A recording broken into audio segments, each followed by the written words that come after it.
Hello, welcome again to Sport Unlocked, bringing you all the week's sports news with me, Rob Harris from Sky News, Martyn Ziegler from The Times, and Tariq Panja from The New York Times. And we're beginning this week with tennis and the shock news that the former world number one Simona Halep has been provisionally suspended after failing a drugs test at the US Open. The former Wimbledon and French Open champion says it's an unfair situation, that she feels confused and betrayed. She also says, "I will fight until the end to prove that I never knowingly took any prohibited substance." So, Martyn, what's known about the substance revealed by the International Tennis Integrity Agency? Roxadustat is a bit like EPO, the favoured drug used by endurance athletes. It has the same effect. It basically stimulates red blood cell production, so it can carry more oxygen. And so, if anyone involved in any sort of endurance sport can get a performance enhancement by the fact that they will be fitter effectively. It's not a substance that will be widely known. Where have we seen it being detected before in sport? Yes, it won't surprise you to learn that it's been used by a couple of cyclists in the past. In 2015, when it was known by the name FG4592, Fabio Tabor of Italy and Chile's Carlos Ayarzun were both suspended after testing positive for the drug, which at the time was used as an experimental treatment for anemia because it boosted red blood cells. So it's one of these things which the WADA has since banned. And yes, it's going to be a testing time for Halep for sure. She'll now be awaiting the outcome of the case and any punishment. The 31-year-old Romanian hasn't played since September, when she announced she would be taking the rest of the year off following nose surgery to improve her breathing. Well, moving now to the big talking point of the week and the leadership change in response to mounting opposition and concerns about a failing strategy. We're not talking about British politics, of course. It's the Super League, and a new CEO for that project, Bernd Rijkaard. Yeah, absolutely. The A22, the sport management company, has appointed a German media executive as their new chief executive. And he is the man sort of given the responsibility of reviving this collapse project, says he can do it by 2025. I don't know, it seems a bit of a tall order, but I suppose it's all going to hinge on what happens in the European Court of Justice. Yeah, this guy, Bernd Rijkaard, man in his late 40s, from Germany, as you say, has come in. And when you say, Martyn, revive it, we don't actually know what it is at the moment as well, do we? So we know what it won't be, because they keep insisting it won't be this closed-shop permanent member Super League that collapsed in flames after 48 hours. So they hope, will be something else.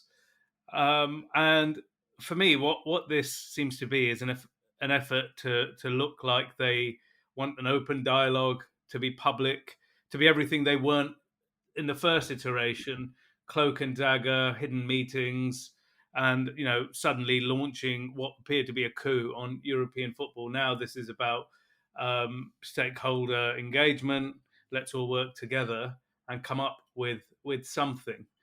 What that will be, guys? Any idea? What do they have in mind? I did ask if they were going to have, if it's possible that they could have some sort of competition without English clubs involved, because I think it's quite difficult for the English clubs to join it now with the sort of new rules that have been brought into the Premier League. But they sort of people sort of involved in the project said no, they effectively accept that they need to have English clubs there, and they think that there will be a way that they could join it if the clubs get the go ahead to organise a competition instead of UEFA. But so that's one thing. But I mean, interestingly, the sort of presentation that sort of was doing the rounds this week from the A22, the Super League rebel clubs, very, very sort of anti the Premier League, saying it's become too dominant. It's outgunning all continental leagues. The Champions League is increasingly dominated by English clubs backed by hedge funds, public investment funds, sheikhs and oligarchs. which is quite inflammatory language, I thought. Speaking to Rijkaard myself, it seems like this is the attempt to sort of show the presentable, acceptable face of the Super League, everything they should have done in 2021 if they really wanted to get this project off the mark.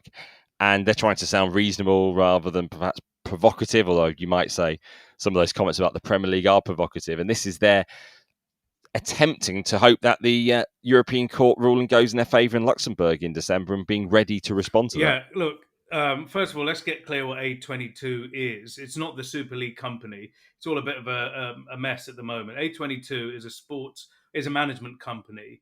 This is a spin-off sports business. And that is a couple of men, John Hahn and Anas Lagrari. They didn't like being in public themselves, so they've hired this guy, Ricard, to front this little group. This isn't the clubs. This is the company behind the plan, as it were. These were the people that were traveling around Europe, United States, wherever these owners were, to get this project that failed together. And Rob, you're right. I mean, all of this hinges really on the European Court of Justice ruling in March, which is about whether UEFA essentially is acting as this abusive monopoly, not allowing anyone outside of its orbit to run a competition. If the ECJ rules in UEFA's favour, which it might do, certainly they got support from a lot of governments, then this thing's kind of perhaps dead in the water. But what it does in a way is focus on UEFA as well, whether this thing is right, whether UEFA is the right body to both run a competition and regulate it. Because Martyn, one of the things you mentioned that they have taken aim at the Premier League being too powerful, but they've also talked about these sheikhs and oligarchs essentially talking about financial control. And if you remember the old Super League model, one of the things they failed to express publicly, one of the many things, was their financial control mechanism that would have at least put the brakes on some of this state spending that we're talking about at the moment. Maybe, so that's some of the backdrop here. So does UEFA have to run competitions? Can it be the regulator? I mean, that's a really good question in itself, I think. And as an example, for instance, the Women's Euros in the summer, despite being so sort of popular, lost money for UEFA. Things like the women's competitions, the youth competitions lose money for UEFA. So they are running loss-making competitions, which something like A22 wouldn't want to be doing, would they? Yeah, that's a good point, actually, Rob. And we saw this week, didn't we, just an aside about FIFA saying that the broadcaster's not bidding enough for the TV rights for the Women's World Cup. And they've sort of rejected all the bids they've had so far. It's particularly noteworthy because one of the initial issues with the Super League breakaway announcement was, of course, there was it one sentence on women's football. And when I was asking about the women's game to Rijkaard this week, he seemed, less substantive in terms of the details. But I think particularly launching something of a breakaway now or launching a Super League wouldn't be acceptable as men's only, would it? No, perhaps not. And it's that paragraph that they've tacked in, it feels like. But to be honest with you, you talk about UEFA and FIFA running these women's competitions, but essentially 99% of their focus is on men's football because it generates this money. I mean, I've talked about this before, whether there should be a spin-off like tennis for a women's focused organisation that is funded from central coffers of FIFA and run by women or run by an organisation dedicated to women's football. Because I see we're giving credit to FIFA and UEFA there for running loss-making competitions. Like, well done. Isn't that what they're supposed to be doing anyway? Are they doing enough? I'm not so sure. Perhaps we have a broader look at this. One little aside, guys, by the way, Manchester United were one of the central players in the original Super League. Of course, they've now apologised, and there was a rare meeting between Joel Glazer and the fans afterwards. There was the pitch invasion at Old Trafford before the Liverpool game. Rob, you were there, I think.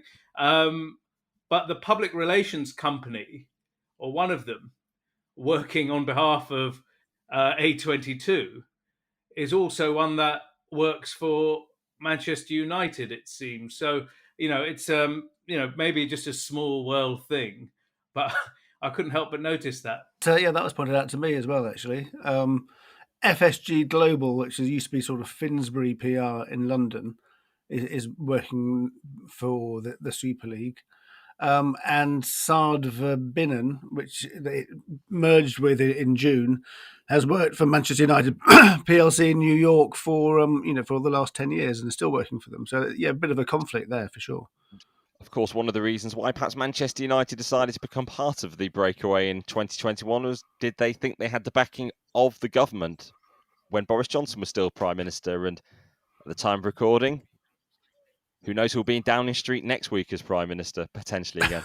I mean, that would be crazy. And I mean, actually, just on a very sort of minor sports politics, football politics thing in Britain, Liz Truss very against an independent regulator for football, a statutory one, and one of her top advisors, Jason Steen, also very anti it. And suddenly that's all changed in the space of like a few weeks. Suddenly, maybe it's back on the table again, and we could yet see that go through. Well, one of the big talking points in England this week, beyond Liz Truss and trying to cling on to the Premiership unsuccessfully, was the matter of the Premier League rivalry between Manchester City and Liverpool, which did boil over on Sunday in their match, which Liverpool won. There was the abusive chants, weren't there, from the City fans towards Liverpool, particularly referencing Hillsborough.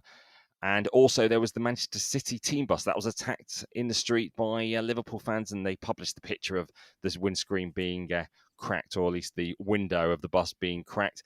And then these anonymous criticisms of Liverpool and Jurgen Klopp for Manchester City. Tariq, what did you make of some of that and how it unfolded? Well, there's quite a lot to unpack there, Rob. I mean, look, this is like a several days of reporting. This started, if I remember correctly, with the managers' press conferences before the game, and Jurgen Klopp talking about the impossibility long term of clubs that aren't state owned competing with those that are. So those that have resources of entire countries. So in the Premier League, we're talking about Man City, Newcastle United, and then I guess in France, Paris Saint-Germain. And I didn't think he said anything particularly controversial or as a lightning light bulb a moment from Jurgen Klopp. It's pretty obvious that individual businessmen, however wealthy they are, or financial companies, are not going to be able to compete with a state. Anyway, then you have the game taking place and the incidents that you mentioned there, Rob. The chanting, the Hillsborough chanting, obviously Liverpool put a statement out after the game and were very upset, and the fans were very upset, and this has been going on for a long time. The City bus incident happened around that same time. But what I found very kind of disheartening, I must say, is the anonymous briefing from Manchester City that Klopp's comments were xenophobic. I mean, that is a very, very strong allegation to make. Of course, Man City's owners are from the Gulf, they're Arab, and essentially we're saying Klopp was being xenophobic by making that point. What it does, Rob, is it creates a chilling effect. Can't talk about any of this stuff. Deflects all this other from the other maelstrom that we've just talked about. We're now focusing on is Jurgen Klopp a xenophobe, and anyone who does dare open their mouth or talk about these issues will be branded as such. And it was done anonymously, and it was just sort of written in various newspapers and briefed on the television. I'm quite uncomfortable with that. If they were so sensitive to this, they should come on the record. Personally, I don't think I'd be able to report that because it's such a strong claim, and we don't know who said it. And then down the line, there's a chance that people say, "Well, we never said this," and that for me is a big problem. Martyn, what's your view on this?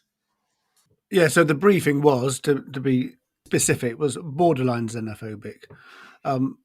But I agree. I don't think it was any way it was anything like that. Which it seems a sort of weird take on the whole situation for me. I mean, loads of other people have talked about it before. I mean, do you remember Arsene Wenger talking about financial doping? I think that was more in relation to sort of Chelsea and Abramovich, as well as sort of state-owned companies. I think it's not. It's just a sort of a fact that these enormously wealthy countries owning a club are going to have resources other clubs aren't going to have, and it's not borderline anything. It's just a fact to most people as to whether it should be reported or not from a sort of anonymous briefing. I agree to an extent that if Manchester City want to get that message out, they need to say it on the record. But I think if this is coming from the very top of the club, which apparently it was, and is not just one media outlet, but has been given to all media outlets, I think it's quite a significant thing, and I think it also pours some light on what the relationships are at the top of the Premier League, and how toxic things have got. So I actually think it's probably justifiable to use that, and it has sparked a huge amount of debate. And it's clear where it is coming from in this case. And the question is it a deflection tactic? Are they trying to actually muddy the debate? The fact actually the main focus has been on the vile chants aimed at Liverpool fans by City. City haven't published anything on their website. They've not published a public apology that I've seen.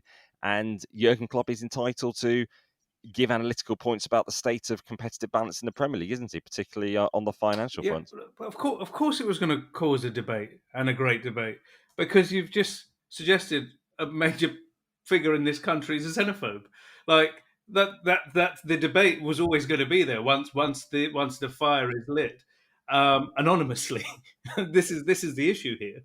Now, so with the news cycle is the state, the claim that these state clubs are, as you pointed out, pretty obvious, have got great resources, then anonymously briefed that that's borderline xenophobic, and then you have headlines obviously everywhere with this man's face or anyone else's who I'm no xenophobe says XYZ.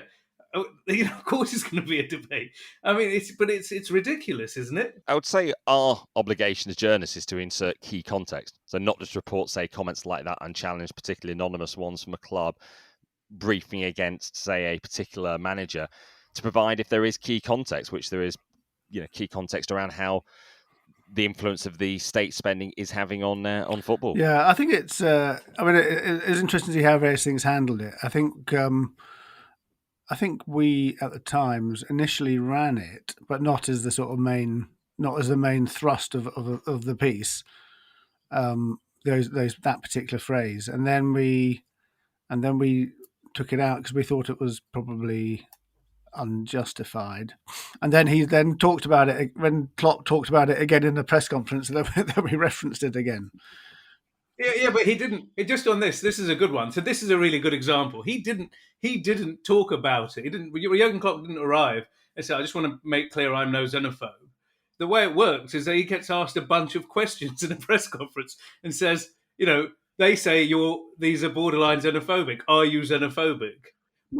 You're going to have to reply, say, I'm not xenophobic, and then suddenly, it goes off again. But again, really, really fascinating. But what the other point, and to be fair to City, they've got a really, they're quite right and justified to point out that the windscreen on this bus is really dangerous. It's not the first time that a Man City bus has been attacked in around that stadium as well, and we're lucky no one has been injured yet, because a moving vehicle, a brick or whatever an object thrown at the windscreen, it creates an enormous amount of risk, and so far, only through perhaps luck, that there's been no great further any tragedy as a result of it. The dangers that are there around the stadium that are being presented. One of the issues in terms of the actual reporting is, effectively, if Jurgen Klopp was found to be a xenophobe, which of course there's nothing pointing towards that, then he would be subject to an FA ban, wouldn't he? The minimum 10 games. Yeah, I think that's right. Yeah. I mean, I think that particular sort of insult, whatever allegation has been sort of resorted to quite often when people have, for example, questioned the Saudi takeover of Newcastle, and you say, "Oh, it's just you're sort of being, it's just because they're coming from the Arab world." But I think if, say, the Australian government decided it wanted to buy Aston Villa and put loads of money into it, it'd be exactly the same, wouldn't it? It just so happens that the people who are buying clubs happen to be from the United Arab Emirates, Qatar, and Saudi Arabia. And there is an ongoing Premier League case into Manchester City, which is yet to reach a conclusion, isn't there? 4 years and counting, Rob. Will this pod still be going on? Will we still be working by the time that's finished, Martyn? I mean, we were speculating whether it would be done last summer. Do you remember? I think I might even have said in January that I thought it was going to be done by the end of the summer transfer window. So I got that one wrong. We are waiting to discover the outcome of a UEFA investigation, this one into why blameless Liverpool fans were subject to mayhem outside the Champions League final in Paris in May. Now, Martyn, we're getting some more details about this. There was all the chaotic policing that we saw, and actually very lucky to avoid serious injuries there at the Stade de France. Yeah, we've had an independent report by academics from the University of Queen's University in Belfast who've looked into this and fairly sort of scathing findings. Not surprisingly, they sort of drew on hundreds of testimonies from people who were there, and it basically said that the use of tear gas by the French police amounted to criminal assault on fans, including children. UEFA were completely failed in their responsibilities in ensuring a safe stadium. So I mean, it's interesting to see what UEFA's independent report will be, headed by a Portuguese guy, due out in November. I think I'll be surprised if I think it's going to have to be fairly critical, otherwise it's going to just be an embarrassment. Martyn, due out in November. That's really interesting, isn't it? Guess what else is on in November? Oh, it's suddenly the World Cup. Oh dear. What I heard was that it was going to take 3 months. So at the time, so the Champions League final, I think, was at the end of May. 3 months would take you to June, July, end of August, September, and now it's out in November. What do you reckon? Around the group stages, maybe the quarterfinals, an evening, maybe a Friday night. There's form for this sort of thing. It's really important for all the people involved, the people who are there, the fans who are in Paris, and all the other people who witness this stuff, that this is not going to be a whitewash and buried, and it's going to be presented clearly, and there'll be an opportunity to interrogate it properly and perhaps to have a transparent discussion. Do you think that's going to happen?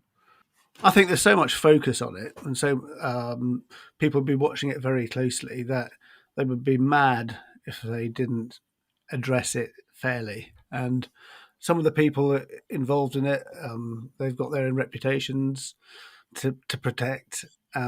So I think I would be surprised if it doesn't come up with some fairly damning findings, but hey, I've been surprised before. Obviously, there were significant French failings there, and UEFA can't really get away from them. But I think obviously they'll be hoping to ensure none of their own existing leadership comes under any fault. Well, one thing often talked about is a Champions League final in the United States, something Schäferin talked about in his opening weeks as UEFA president. Everyone seems to want to try to hold events around the world. You've got La Liga doing so. Now the Premier League are potentially looking at a pre-season tournament in the US, and maybe the Community Shield being played overseas. Particularly the Community Shield at the moment just seems to sort of just exist without little love, doesn't it? Yeah, I think the Community Shield, the clubs find it a bit of an intrusion, affects their pre-season plans. It sort of nobody really likes it where it is. I don't think even the fans are particularly that keen on it. But so the idea is, could you move that to mid-season, play it abroad somewhere? But this pre-season tournament in the USA, I think that's probably quite likely to happen. They've done the Asia Trophy in the Far East, which ran for a few years. I think it was fairly successful. So, but if you had one in the US, a lot of clubs already go there, don't they, on their pre-season tours? So it would probably tie in quite well.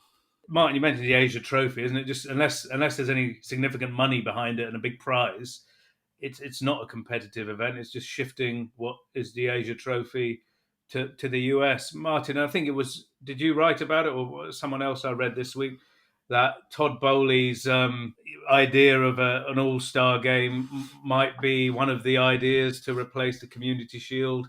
Is that something? Is that a possibility? Is that what we could see in the US? Well, I don't think the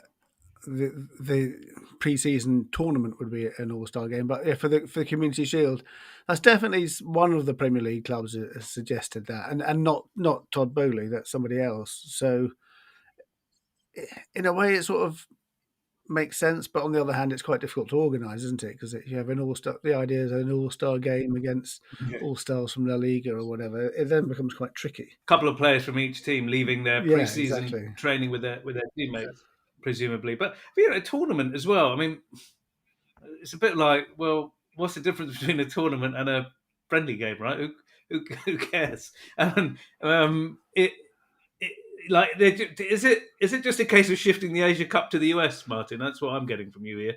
Or maybe slightly bigger. That is anything instead of having more clubs involved. But I suppose at the end of the day, is anyone going to pay substantial broadcast rights for that? I don't know. It's just, obviously there's so many of the owners are now from the US. It might be just easier for them to get to the games.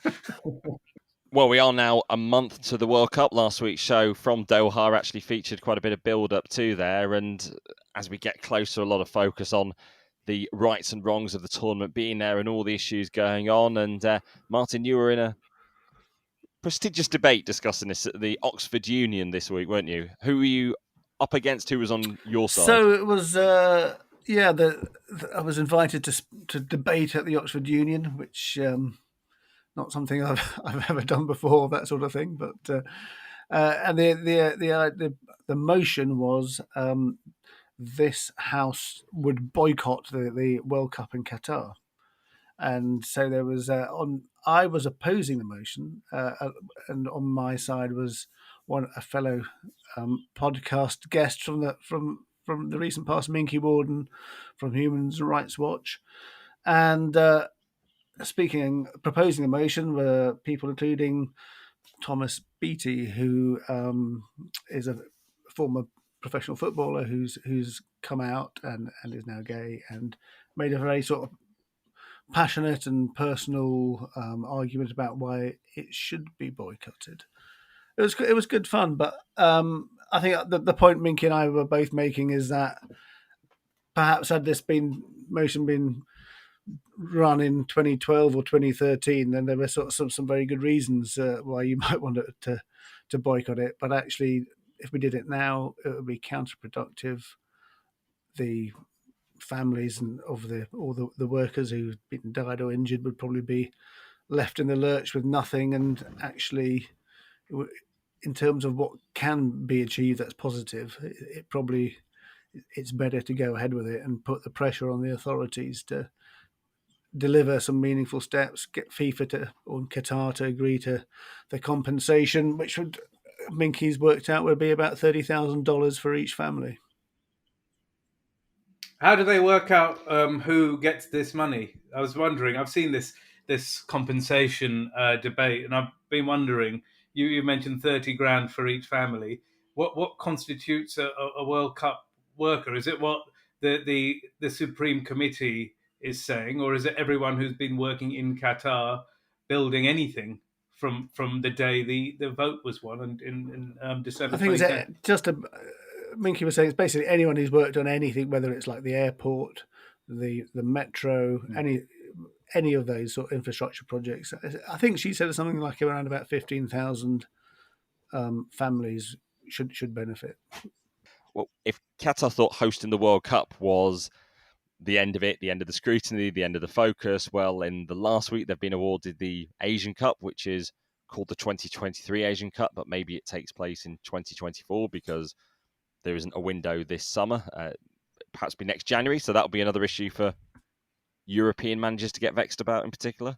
Yeah. Now, this was a tournament I think that was supposed to take place in China, but as a result of COVID, it was up for bidding again, and Korea wanted it, South Korea wanted it, but again, it ended up going to Qatar, and this is another example of sports governance in that part of the world in general.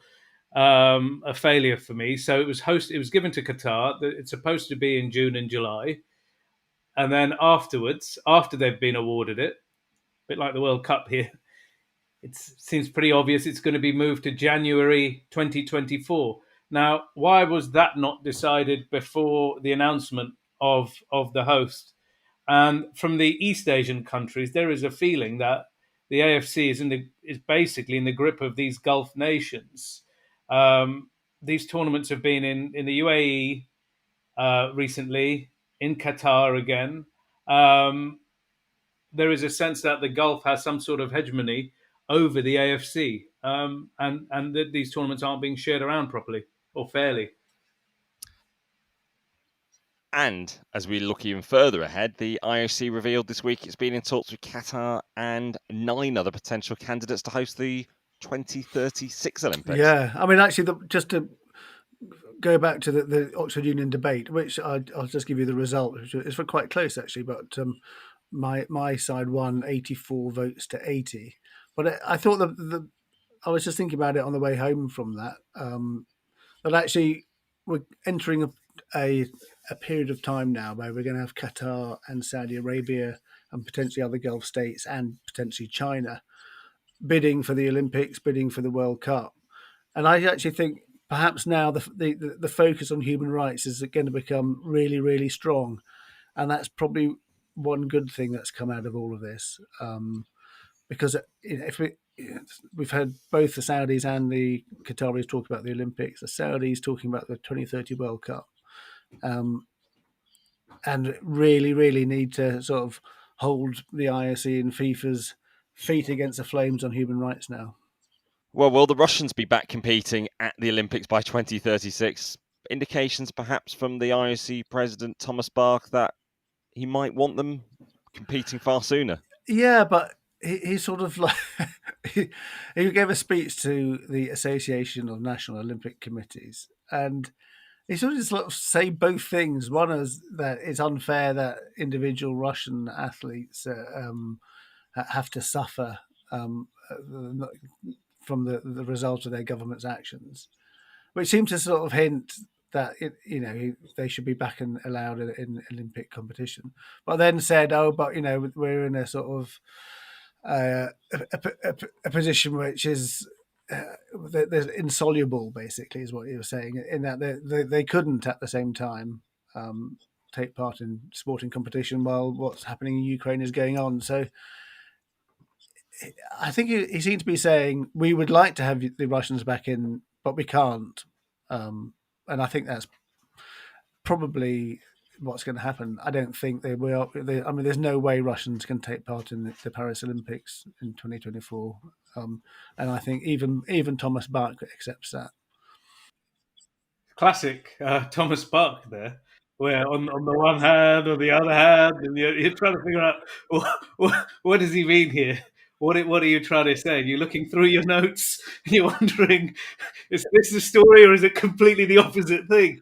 So thanks for kind of figuring that out for us, Ziggs.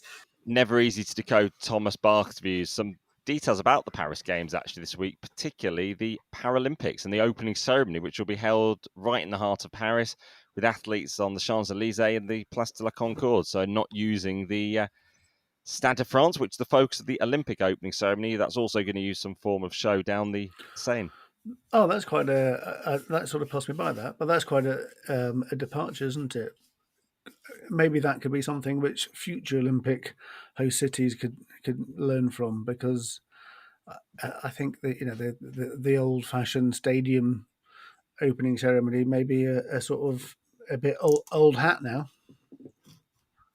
Yeah, they had Yeah, this great plan in Paris to use the Seine as well. So a huge amount of the city's historic and popular buildings get to be used as part of the backdrop and the famous river.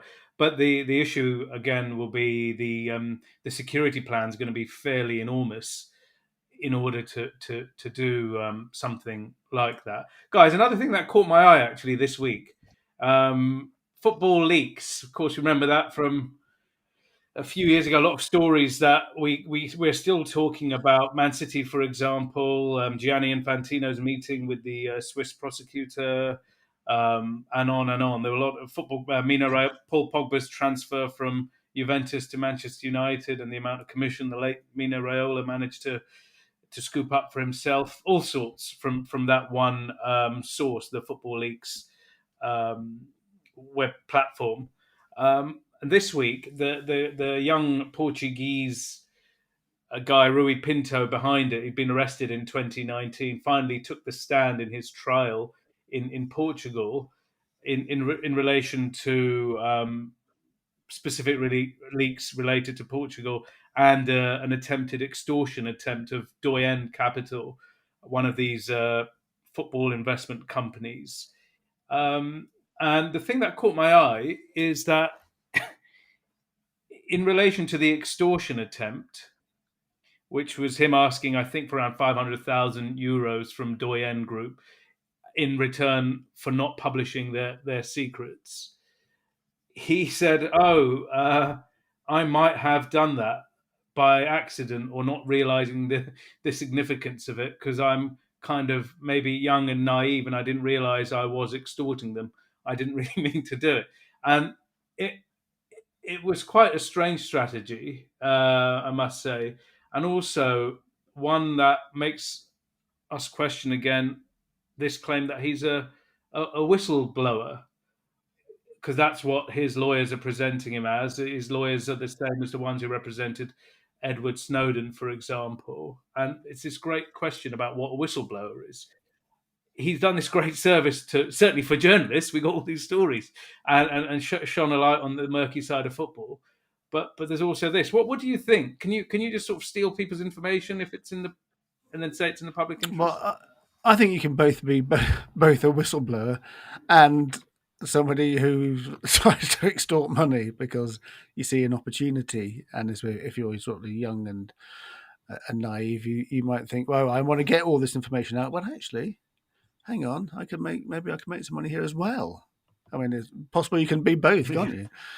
Yeah, that trial is going to run for a while. But it's interesting to see Pinto finally on the stand. The first day actually was last September, and there was police snipers on the roof on the first day of that trial. They said it was the most heavily guarded, the most police presence in a trial in Portuguese history, and that kind of shows Incredible. you the significance of this, at least over there. Been great to be on with you guys this week again. Really good, interesting issues. One thing I thought I would mention is with David Dean having been on this podcast a couple of weeks ago, he did a presentation about his new book to a group of Arsenal supporters this week, and told them that the Arsenal is refusing to stock the book in the club shop or promote it online or anything. And he's sort of said he was quite sort of sad and hurt by it, and the reason given is that Arsenal felt they had to protect their owners, but seemed a bit of a strange, high-handed move by them, don't you think?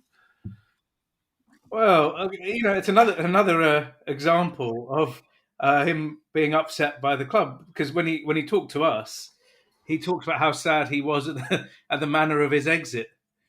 So maybe those wounds haven't completely healed within the club. I suppose they wouldn't stock a journalist book that had criticism of Arsenal in it, so you can understand why they're not going to try to sell a book that has issues about the club in it. terms of the Cronkers, I actually thought it was sort of very fair. I don't think it was critical at all, but there No, it could have been it could have been a lot more critical. Sure. A missed opportunity to make money for Arsenal there.